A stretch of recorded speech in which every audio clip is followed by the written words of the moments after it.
So ವೀಕ್ಷಕರೇ, welcome back to another video. ನಿನ್ನೆ ಇಲ್ಲಿ ಸತೀಶ್ ಅವರು ಒಂದು ಮಾತು ಹೇಳಿದ್ದಾರೆ. ಗಿಲ್ಲಿಯವ್ರ ಫ್ಯಾನ್ಸ್ಗಂತೂ ಸಿಕ್ಕಾಪಟ್ಟೆ ಇಲ್ಲಿ ಬೇಜಾರಾಗುತ್ತೆ, ಹೇಟ್ ಮಾಡೋರ್ಗಂತೂ ಸಖತ್ತು ಅಮೃತ ಕುಡ್ದಷ್ಟೇ ಇಲ್ಲಿ ಖುಷಿಯಾಗಿರುತ್ತೆ. ಬನ್ನಿ ಫಸ್ಟ್ ಈ ಒಂದು ಗಿಲ್ಲಿ ಫ್ಯಾನ್ಸ್ ಗಳಿಗೆ ಮಾತ್ರ ಗೊತ್ತಿರಲ್ಲ, ಅವರೆಲ್ಲ ಯಾಕಂದ್ರೆ ಅವರು ಬದೀನ್ ಆಗ್ತಾರೆ ಯಾಕೆ ಅವ್ರಿಗೆ ಗೊತ್ತಾಗಲ್ಲ ಸರ್. ಗಿಲ್ಲಿ ಫ್ಯಾನ್ಸ್ ಯಾಕೆ ಗೊತ್ತಾಗಲ್ಲ ಸರ್? ಅವ್ನಿಗೆ ಇರೋರೆಲ್ಲ ಅಲ್ಕಾಮತ್ ಬೈಯವರೇ ಫ್ರೆಂಡ್ಸ್ ಸರ್. ಯಾಕಂದ್ರೆ ನೋಡ್ತಿರಲ್ಲ ಸೋಷಿಯಲ್ ಮೀಡಿಯಾ ಬರೀ ಅಮ್ಮ ಅಕ್ಕನೇ ಬೈತಾರೆ. ಆ ತರ ಸ್ಲಮ್ ಅವ್ರು ಸಮಸ್ಯೆ ಮಾಡಿದ್ರೆ ಸ್ಲಮ್ ಅವರೇ ಫ್ಯಾನ್ಸ್ ಆಗುತ್ತೆ ಸರ್. ಎಸ್, ನೋಡೋದ್ರಲ್ಲ ಇಲ್ಲಿ ಅವ್ರು ಏನ್ ವರ್ಡ್ಗಳನ್ನ ಯೂಸ್ ಮಾಡಿದ್ದಾರೆ ಅಂತ ಬಿಟ್ಟು ಈಗ ಬಿಗ್ ಬಾಸ್ ಸೀಸನ್ 12 ಸಿಕ್ಕಾಪಟ್ಟೆ ಹೈಪ್ ಕ್ರಿಯೇಟ್ ಮಾಡಿದೆ ಅಂತ ಹೇಳ್ಬೋದು. ಅಂದ್ರೆ ಕಳೆದ 11 ಸೀಸನ್ ಏನಿತ್ತು ಅದಕ್ಕಿಂತ ಜಾಸ್ತಿ ಇವಾಗ ರೆಸ್ಪಾನ್ಸ್ ಸಿಕ್ಕಿದೆ ಇದಕ್ಕೆ ಅಂತ ಹೇಳ್ಬೋದು. ಅಂದ್ರೆ ಬಿಗ್ ಬಾಸ್ ಸೀಸನ್ 12 ಅಷ್ಟೊಂದು ಹೈಪ್ ಕ್ರಿಯೇಟ್ ಮಾಡಿದೆ. ಎಲ್ಲೋದ್ರೂ ಕೂಡ ಯಾವ ರಿಯಾಲಿಟಿ ಶೋ ಬಗ್ಗೆ ಮಾತಾಡ್ತಾರೆ ಅಲ್ವೋ ಗೊತ್ತಿಲ್ಲ, ಈ ಒಂದು ರಿಯಾಲಿಟಿ ಶೋ ಬಗ್ಗೆ ಅಂತೂ ಸಿಕ್ಕಾಪಟ್ಟೆ ಮಾತಾಡ್ತಾರೆ. ಅದರಲ್ಲೂ ಕೂಡ 90% ಜನಗಳು ನಿಮ್ಗೆ ಯಾರು ಇಷ್ಟ, ಯಾರು ಫೇವ್ರೇಟ್ ಕಂಟೆಸ್ಟೆಂಟ್ ಅಂತ ಕೇಳಿದ್ರೆ ಪ್ರತಿಯೊಬ್ಬರು ಬಾಯಲು ಬರೋದು ಕೂಡ ಒಂದೇ ಉತ್ತರ, ಇಲ್ಲಿ ಗಿಲ್ಲಿಯವರು ನಮಗೆ ಫೇವ್ರೇಟ್. ಏನಕ್ಕೆ ಅಂತಂದ್ರೆ ತುಂಬಾ ಚೆನ್ನಾಗಿ ಹಾನೆಸ್ಟ್ ಆಗಿ ಜೆನ್ಯೂನ್ ಆಗಿ ಇಲ್ಲಿ ಆಟ ಆಡ್ತಾ ಇದ್ದಾರೆ ಅಂತ ಇಲ್ಲಿ ಹೇಳ್ತಾರೆ. ಕೆಲವೊಬ್ರು ಹೊರಗೊಂದು ಒಳಗೊಂದು ನಾಟಕ ಆಡ್ತಾ ಇದ್ದಾರೆ ಅಂತ ಇಲ್ಲಿ ಹೇಳ್ತಾರೆ. ಆದ್ರೆ ಗಿಲ್ಲಿಯವ್ರ ಬಗ್ಗೆ ಈ ರೀತಿ ಮಾತಾಡಲ್ಲ. ಅಂದ್ರೆ ಮನೇಲಿರೋರು ಕೂಡ ನೀವು ಅಬ್ಸರ್ವ್ ಮಾಡ್ಬೋದು, ಗಿಲ್ಲಿಯವರು ಕೆಲಸ ಮಾಡಲ್ಲ ಅಂತ ಇಲ್ಲಿ ಹೇಳ್ತಾರೆ ಅಷ್ಟೇ. ಬಟ್ ಆಟದ ವಿಚಾರ ಅಂತ ಬಂದಾಗ ಗಿಲ್ಲಿಯವರು ಸಖತ್ತಾಗಿ ಇಲ್ಲಿ ಆಟ ಆಡ್ತಾ ಇದ್ದಾರೆ. 90% ಜನ ಇಲ್ಲಿ ಅವ್ರನ್ನ ಇಷ್ಟಪಡ್ತಾ ಇದಾರೆ ಅಂದ್ರೆ ಅರ್ಥ ಮಾಡ್ಕೊಳ್ಳಿ ಎಷ್ಟು ಚೆನ್ನಾಗಿ ಆಟ ಆಡ್ತಾ ಇದಾರೆ ಅಂತ ಬಿಟ್ಟು. ಈಗ ಸತೀಶ್ ಅವರು ಕೂಡ ಬಿಗ್ ಬಾಸ್ ವರೆಗೆ ಎಂಟ್ರಿ ಕೊಟ್ಟಿದ್ರು, ಆದ್ರೆ ಬೇಗನೆ ಹೊರಗಡೆ ಬಂದ್ರು ಬಿಡಿ. ಅದಾದ್ಮೇಲೆ ನೀವು ನೋಡ್ಬೇಕು ಪ್ರತಿಯೊಂದು ಇಂಟರ್ವ್ಯೂನಲ್ಲೂ ಕೂಡ ಈ ರೀತಿಯಾಗಿ ಮಾತಾಡ್ತಾ ಇರ್ತಾರೆ. ಅಂದ್ರೆ ಎಷ್ಟೊಂದು ಇಂಟರ್ವ್ಯೂ ಕೂಡ ನೀವು ನೋಡಿರ್ತೀರಾ. ಅಂದ್ರೆ ಒಂದೊಂದ್ರಲ್ಲಿ ಗಿಲ್ಲಿಯವ್ರ ಬಗ್ಗೆ ಅಂತೂ ಇಲ್ಲಿ ಪಾಸಿಟಿವ್ ಗಿಂತ ಜಾಸ್ತಿ ನೆಗೆಟಿವ್ ಆಗಿ ಇಲ್ಲಿ ಮಾತಾಡಿದ್ದಾರೆ. ಅದರಲ್ಲೂ ಕೂಡ ನೋಡಿ, ನಿನ್ನೆ ಪಾರ್ಟಿ ಮಾಡಿದ್ರೆ ಸುಮಾರು 1 ಕೋಟಿ ಸಮಥಿಂಗ್ ಅಮೌಂಟ್, ಇಷ್ಟು ಕೋಟಿ ಖರ್ಚು ಮಾಡಿಬಿಟ್ಟು 1 ಕೋಟಿ ಅಂದ್ರೆ ಕಮ್ಮಿ ಅಮೌಂಟಾ? ಅದೇ ಸುಮಾರು ಅಂದಾಜಲ್ಲಿ ಇಲ್ಲಿ ಹೇಳ್ತಿರೋದು. ಅಂದ್ರೆ ಪರ್ಟಿಕ್ಯುಲರ್ ಅಮೌಂಟ್ ಎಷ್ಟು ಅಂತ ಗೊತ್ತಿಲ್ಲ. 1 ಕೋಟಿ ಖರ್ಚು ಮಾಡ್ಬಿಟ್ಟು ಮಗ ಫೇಲ್ ಆದ ಅಂತ ಬಿಟ್ಟು ಪಾರ್ಟಿ ಕೊಟ್ಟಿದ್ದಾರೆ. ಯಾರು ಕೂಡ ಈ ತರ ಮಾಡಿಲ್ಲ, ನಾನೇ ಫಸ್ಟ್ ಅಂತ ಕೂಡ ಇಲ್ಲಿ ಹೇಳ್ಕೊಂಡ್ರು. ಹೌದು, ಇದ್ರೂ ಕೂಡ ಇಲ್ಲಿ ಇರಬಹುದು, ಮಗ ಏನೋ ಓದಿಲ್ಲ ಅಂದ್ರೂ ಕೂಡ ಫೇಲ್ ಆದ್ರೂ ಕೂಡ ಪಾರ್ಟಿ ಕೊಟ್ಟಿರೋದು ಫಸ್ಟ್ ತಂದೆನೆ. ಎಲ್ಲಾ ಕಡೆ ಇಲ್ಲಿ ಹೇಳ್ಕೊಂತ ಇದ್ರು ಹಾಗೆ ಹೀಗೆ, ನನ್ನ ಮಗನ ಫಿಲಂ ಇಂಡಸ್ಟ್ರಿಲಿ ನಂಬರ್ 2 ಹೀರೋ ಮಾಡ್ತೀನಿ ಹಾಗೆ ಹೀಗೆ ಅಂತ ಅಂದ್ಬಿಟ್ಟು. ಈಗ ಓದೋದ್ರಲ್ಲಿ ಹಿಂದೆ ಬಿದ್ದಿದ್ದಕ್ಕೇನೆ ಇಷ್ಟು ಕೆಲವೊಬ್ರಿಗೆ ಅನ್ಸುತ್ತೆ ಏನಪ್ಪ ಇಷ್ಟೊಂದು ಓವರ್ ಆಗಿ ಆಡ್ತಾರೆ, ಯಾಕಂದ್ರೆ ಓದ್ಬೇಕು ಮುಂದೆ ಬರಬೇಕು ಮಕ್ಕಳು ಅಂತ ಅಂದ್ಬಿಟ್ಟು ಇಷ್ಟಪಟ್ರೆ ಈ ರೀತಿಯಾಗಿ ಮಾಡ್ತಾರಲ್ಲ ಅಂದ್ಬಿಟ್ಟು ಇಲ್ಲಿ ಅಂತಾರೆ. ಇನ್ನು ಕೆಲವೊಬ್ರು ಏನ್ ಹೇಳ್ತಾರೆ ಅಂತಂದ್ರೆ ದುಡ್ಡಿರೋರು ಏನ್ ಮಾಡಿದ್ರು ನಡೆಯುತ್ತೆ ಬಿಡು, ಏನ್ ಮಾತಾಡಿದ್ರು ನಡೆಯುತ್ತೆ ಬಿಡು ಅಂತ ಅಂದ್ಬಿಟ್ಟು ಸುಮ್ಮನೆ ಆಗ್ತಾರೆ. ಆದ್ರೆ ಹೌದು, ಪಾರ್ಟಿ ಅರೇಂಜ್ ಮಾಡಿದ್ದಾರೆ, ಎಲ್ಲ ಅರೇಂಜ್ ಮಾಡಿದ್ದಾರೆ, ಎಲ್ರಿಗೂ ಕೂಡ ಗೊತ್ತಿದೆ ಈ ಒಂದು ಪಾರ್ಟಿಲಿ ಈ ರೀತಿಯಾಗಿ ಮಾತಾಡೋದು. ಅದಕ್ಕೆ ನಾನು ಇಲ್ಲಿ ವಿಡಿಯೋ ಕ್ಲಿಪ್ಸ್ ಕೂಡ ಇಲ್ಲಿ ಹಾಕ್ತಿ, ಅವ್ರು ಏನು ಮಾತಾಡಿದ್ದಾರೆ ಅಂತ ಅಂದ್ಬಿಟ್ಟು ಗೊತ್ತಾಗ್ಲಿ ಅಂತ ಅಂದ್ಬಿಟ್ಟು.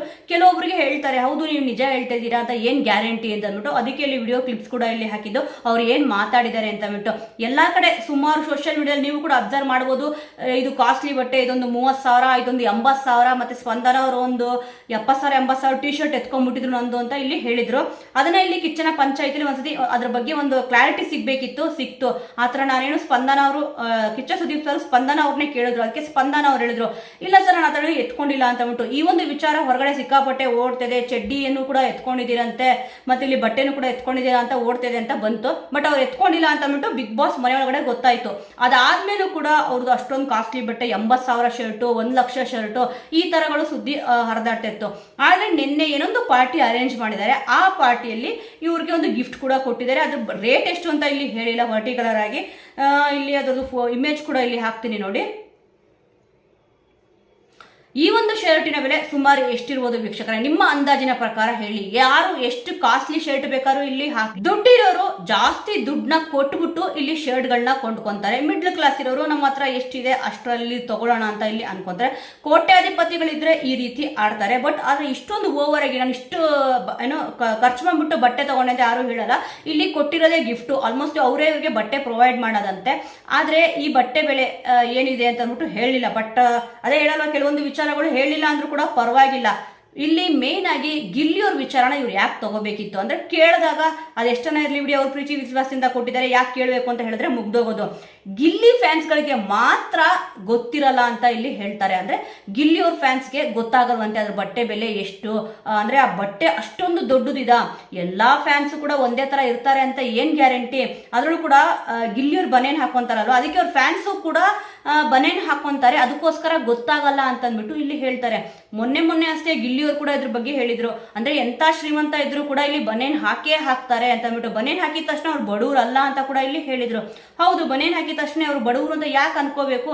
ಅವರು ಕೋಟ್ಯಾಧಿಪತಿಗಳಲ್ಲಿ ಇರ್ತಾರೆ. ಆದ್ರೆ ಡಾಕ್ ಸತೀಶ್ ಅವರು ಗಿಲ್ಲಿಯವ್ರ ಬಗ್ಗೆ ಈ ರೀತಿಯಾಗಿ ಹೇಳ್ತಿದ್ದಾರೆ. ಗಿಲ್ಲಿ ಫ್ಯಾನ್ಸ್ ಎಲ್ಲ ಹಲ್ಕಾ ಮಾತೆ ಮಾತಾಡೋದು, ಸೋಷಿಯಲ್ ಮೀಡಿಯಾ ನೋಡಿರ್ತೀರಲ್ಲ, ಬರೀ ಅಮ್ಮ ಅಕ್ಕ ಅಂತಾನೆ ಬೈಯೋದು, ಸ್ಲಮ್ ಸವಾಸ ಮಾಡಿದ್ರೆ ಇಲ್ಲಿ ಸ್ಲಮ್ ಆಗ್ತಾರೆ ಅಂತ ಅಂದ್ಬಿಟ್ಟು, ಅಂದ್ರೆ ಸ್ಲಮ್ಮೇ ಆಗೋದು ಅಂತ ಅಂದ್ಬಿಟ್ಟು ಇಲ್ಲಿ ಹೇಳಿದ್ರು. ನೋಡಿ, ಈ ತರ ಸಮಥಿಂಗ್ ವರ್ಡ್ಸ್ಗಳನ್ನ ಸೇರಿಸ್ಕೊಂಡು ಹೇಳ್ತಾರೆ ಅಂತಂದ್ರೆ ಎಷ್ಟು ಇವ್ರಿಗೆ ಗಿಲ್ಲಿಯವ್ರ ಮೇಲೆ, ಗಿಲ್ಲಿಯವ್ರ ಫ್ಯಾನ್ಸ್ ಮೇಲೆ ಇವ್ರಿಗೆ ದ್ವೇಷ ಇದೆ ಅಂತ ಅಂದ್ಬಿಟ್ಟು. ಅದರಲ್ಲೂ ಕೂಡ ಈ ತರ ಅಮ್ಮ ಅಕ್ಕ ಅಂತ ಬೈತಾರೆ ಅಂತ ಅಂದ್ಬಿಟ್ಟು ಇವ್ರು ಯಾಕೆ ಹೇಳ್ಬೇಕು?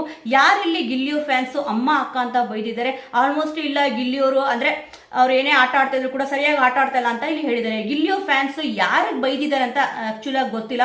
ಆ ಒಂದು ವಿಡಿಯೋ ಕ್ಲಿಪ್ಸ್ ಯಾರಿಗಾರು ಸಿಕ್ಕಿದ್ರೆ, ನಾನಂತೂ ಇಲ್ಲಿ ನೋಡಿಲ್ಲ. ಅಂದ್ರೆ ನಾನು ಗಿಲ್ಲಿ ಫ್ಯಾನು, ನಾನು ಇಲ್ಲಿ ಇವ್ರಿಗೆ ಬೈತಿದ್ದೀನಿ ಅಮ್ಮ ಅಕ್ಕ ಅಂತ ಅಂದ್ಬಿಟ್ಟು, ಅಂದ್ರೆ ಈ ತರ ಸಮಥಿಂಗ್ ವರ್ಡ್ಸ್ಗಳನ್ನ ಯೂಸ್ ಮಾಡಿ ಬೈತಿದ್ದೀನಿ, ಹಲ್ಕಾ ಮಾತಲ್ಲೇ ಮಾತಾಡ್ತಾರೆ ಅಂತ ಇಲ್ಲಿ ಹೇಳಿದ್ರಲ್ಲ, ಆ ಥರ ಸೋಷಿಯಲ್ ಮೀಡಿಯಾದಲ್ಲಿ ಓಡ್ತಾ ಇದೆ ಅಂತೆ. ನಾನಂತೂ ಇಲ್ಲಿ ಆ ಥರ ವಿಡಿಯೋಗಳನ್ನ ಇಲ್ಲಿ ನೋಡೇ ಇಲ್ಲ. ಆಲ್ಮೋಸ್ಟ್ ಟ್ರೋಲಲ್ಲೂ ಕೂಡ ನೀವು ಅಬ್ಸರ್ವ್ ಮಾಡಿ ಆ ಥರ ಭಾಷೆಗಳೇನಿರುತ್ತೆ ಅದನ್ನ ಇಲ್ಲಿ ತೋರಿಸಲ್ಲ, ಅಲ್ಲಿ ಡೀಪ್ ಕೂಡ ಇಲ್ಲಿ ಹಾಕ್ತಾರೆ. ಆದ್ರೆ ಇವರು ಬೇಕು ಬೇಕು ಅಂತಾನೆ ಈ ರೀತಿ ಯಾಕೆ ಮಾತಾಡ್ತಿದಾರೆ ಏನೋ ಗೊತ್ತಿಲ್ಲ. ಇವನ್ ಅವ್ರ ಬಾಯಲ್ಲೇ ಇಲ್ಲಿ ಹೇಳ್ತಾರೆ ಬಿಗ್ ಬಾಸ್ ಸೀಸನ್ 12ನ ಇಲ್ಲಿ ಗಿಲ್ಲಿಯವರು ವಿನ್ ಆಗ್ತಾರೆ ಅಂತ ಅಂದ್ಬಿಟ್ಟು. ಆದ್ರೂ ಕೂಡ ವಿನ್ ಆಗ್ತಾರೆ ಅಂತ ಗೊತ್ತು, ಆದ್ರೂ ಈ ತರ ಯಾಕೆ ಅವ್ರ ಬಗ್ಗೆ ಮಾತಾಡ್ತಾರೆ? ಅಂದ್ರೆ ಅವರು ಒಳ್ಳೆಯವರಾಗಿ ಇದ್ದಾರೆ, ಒಳ್ಳೆತನಕ್ಕೆ ಬೆಲೆ ಇದೆ, ಅವ್ರು ಗೆದ್ರೆ ಗೆಲ್ಲಿ ಬಿಡಿ, ಇವ್ರಿಗೆ ಯಾಕೆ ಅದಕ್ಕೆ ಈ ತರ ಉರಿ ಹಚ್ಕೋಬೇಕು? ಅದರಲ್ಲೂ ಕೂಡ ಫ್ಯಾನ್ಸ್ ಗಳಿಗೆ ಯಾಕೆ ಬೈಬೇಕು?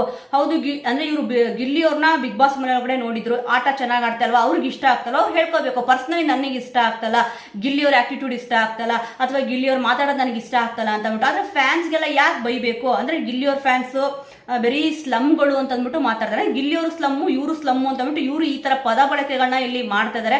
ಸ್ಲಮ್ ಸವಾಸ ಮಾಡಿದ್ರೆ ಸ್ಲಮ್ಮೇ ಆಗೋದು ಅಂತ ಇಲ್ಲಿ ಹೇಳಿದ್ರಲ್ಲ, ಅದಕ್ಕೋಸ್ಕರ ಅಂದ್ರೆ ಗಿಲ್ಲಿಯವರು ಸ್ಲಮ್ ಇಂದ ಬಂದಿದ್ದಾರೆ, ಇನ್ನು ಫ್ಯಾನ್ಸ್ಗಳು ಕೂಡ ಅದೇ ರೀತಿ ಅಂತ ಅಂದ್ಬಿಟ್ಟು ಇಲ್ಲಿ ಹೇಳಿದ್ರು. ಸೊ ವೀಕ್ಷಕರೇ, ಬಿಗ್ ಬಾಸ್ ಮನೆಯಲ್ಲಿ ಈ ತರ ಒಂದು ವಿಚಾರ ಅಂದ್ರೆ ಈ ತರ ಪದ ಬಳಕೆ ಈ ತರ ಇವ್ರು ಡೈರೆಕ್ಟ್ ಆಗಿ ಇಲ್ಲಿ ಹೇಳ್ಬಿಟ್ಟಿದ್ದಾರೆ, ಫ್ಯಾನ್ಸ್ ಆತರ ಗಿಲ್ಲಿಯವ್ರು ಆತರ ನಡ್ಕೊಂತಾರೆ ಅಂತ ಅಂದ್ಬಿಟ್ಟು. ಖಂಡಿತವಾಗ್ಲೂ ವೀಕ್ಷಕರೇ, ಈ ಒಂದು ವಿಚಾರದ ಬಗ್ಗೆ ನಿಮ್ಗೆ ಏನನ್ಸುತ್ತೆ ಮಿಸ್ ಮಾಡದೆ ಕಮೆಂಟ್ ಅಲ್ಲಿ ತಿಳಿಸಿ. ಮುಂದಿನ ವಿಡಿಯೋದೊಂದಿಗೆ ಮತ್ತೆ ಸಿಗೋಣ.